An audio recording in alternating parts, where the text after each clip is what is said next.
आज देश के कोने कोने में महिलाओं को लेकर प्रदर्शन देखने को मिल रहा है। इसके साथ ही महिलाओं की सुरक्षा की बात बार बार उठ रही है।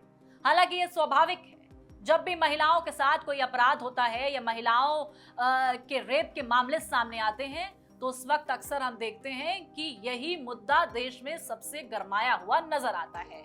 लेकिन क्या यह आम दिनों में मुद्दा उठाना कोई गलत बात है? क्या कोई वैसे बात करता है अगर अपराध ना हो उसके सिवा महिलाओं की सुरक्षा की बात होती है? ऐसे में अब सवाल खड़ा होता है कि हमारे देश का कानून क्या कहता है? कौन से राज्य में महिलाएं सबसे ज्यादा अनसेफ हैं या देश के हर कोने में अनसेफ हैं? चलिए इस पर पूरी चर्चा करेंगे। महिलाओं के खिलाफ अपराध के मामलों का जिक्र हर तरफ है। फिलहाल के रेप केस की बात की जाए तो कुछ मामले ने देश को हिलाकर रख दिया है। कोलकाता में रेजिडेंट डॉक्टर की रेप और उसके बाद हत्या का मामला चर्चा में बन गया। कोलकाता के इस रेप कांड ने 2012 के निर्भया कांड की यादें ताजा कर दी। इसके खिलाफ सिर्फ कोलकाता ही नहीं बल्कि देश भर के कई शहरों में प्रदर्शन हो रहे हैं। ऐसे में कई सवाल हैं। सवाल है कि देश में अचानक कैसे बढ़ने लगे हैं रेप केस? भारत के कौन से राज्य जहां महिलाओं के लिए बिल्कुल भी सेफ नहीं है? और महिलाओं पर क्या कहता है हमारे देश का कानून? उनकी सुरक्षा पर क्या कहता है हमारे देश का कानून? महिलाओं के साथ हुए अपराध पर क्या कहता है देश का कानून? नमस्कार, मैं हूं आपके साथ स्वाति सिंह और आप देख रहे हैं इंडिया न्यूज। अगर राज्यों की बात की जाए और शुरुआत की जाए तो रेप के सबसे ज्यादा मामले किस राज्य से आते हैं देखा जाए तो राजस्थान इस लिस्ट में सबसे ऊपर है। 2022 में राजस्थान में रेप के 5,399 मामले दर्ज होते हैं और दूसरे नंबर पर 3,690 मामलों के साथ उत्तर प्रदेश दूसरे नंबर पर आता है। बलात्कार के ज्यादा मामलों में जो आरोपी होते हैं वो पीड़िता की जान पहचान वाला ही होता है। आंकड़े बताते हैं कि रेप के लगभग 96% से ज्यादा मामलों में पहचान वाला ही आरोपी निकलता है। 2022 में रेप के 31,516 मामले दर्ज होते हैं और इसमें से 30,514 मामलों में आरोपी पीड़िता का पहचान वाला होता है। इसमें से 2,324 आरोपी तो ऐसे थे जो पीड़िता के ही परिवार के सदस्य थे, जबकि 14,582 मामलों में online friend, live in partner या शादी का झांसा देने वाला आरोपी निकलता है। वहीं 13,548 मामले ऐसे थे जिसमें आरोपी कोई पारिवारिक दोस्त, पड़ोसी या जान पहचान वाला ही होता है। अब हमने तमाम आंकड़े देखे जहां पर एनसीआरबी के आंकड़ों पर नजर डाली तो रेप के मामलों में सजा मिलने की दर 27 से 28% ही है। यानी रेप के 100 में से 27 मामलों में ही आरोपी को दोषी साबित हो पाता है, बाकी मामलों में उसे बरी कर दिया जाता है। महिलाओं के खिलाफ अपराध के आंकड़े डराने वाले हैं जिन्हें जानना बेहद जरूरी हो जाता है। 2012 में महिलाओं के खिलाफ अपराध के लगभग 2.44 लाख यानी कि 2,44,000 मामले दर्ज किए गए, जबकि 2022 में 4,45,000 से ज्यादा मामले दर्ज हुए, यानी हर दिन 1,200 से ज्यादा मामले।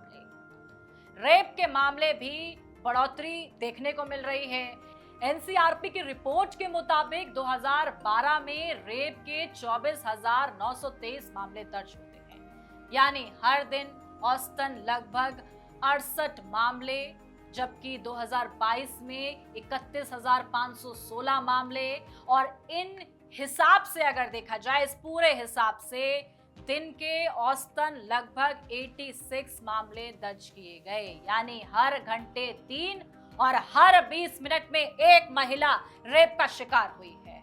वहीं अब सवाल है कि कानून सख्त है फिर भी नहीं बदलता माहौल है।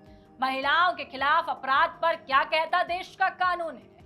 2 महीने पहले नए आपराधिक कानूनों को लागू किया गया।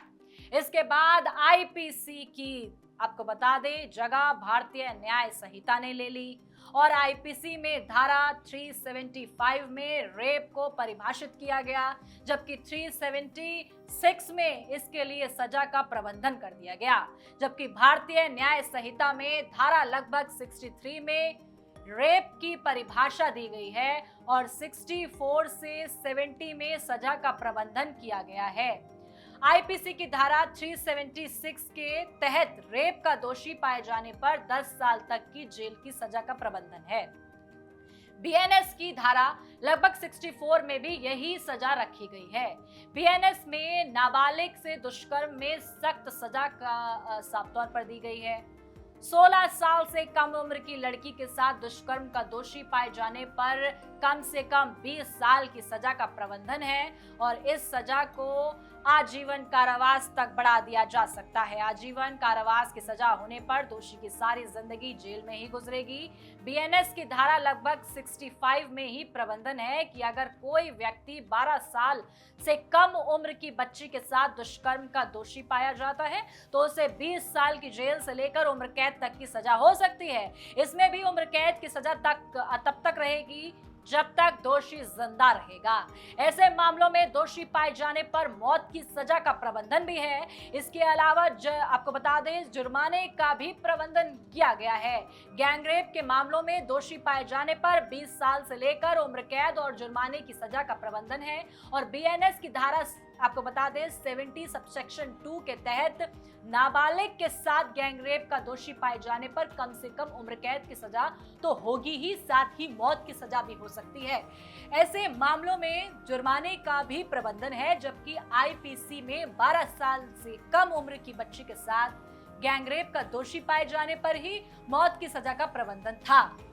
बीएनएस की धारा 67 के तहत अगर रेप के मामलों में महिला की मौत हो जाती है या फिर वो कोमा जैसी स्थिति में पहुंच जाती है तो दोषी को कम से कम 20 साल की सजा होगी और इस सजा को बढ़ाकर आजीवन कारावास या फिर मौत की सजा में भी तब्दील किया जाता है।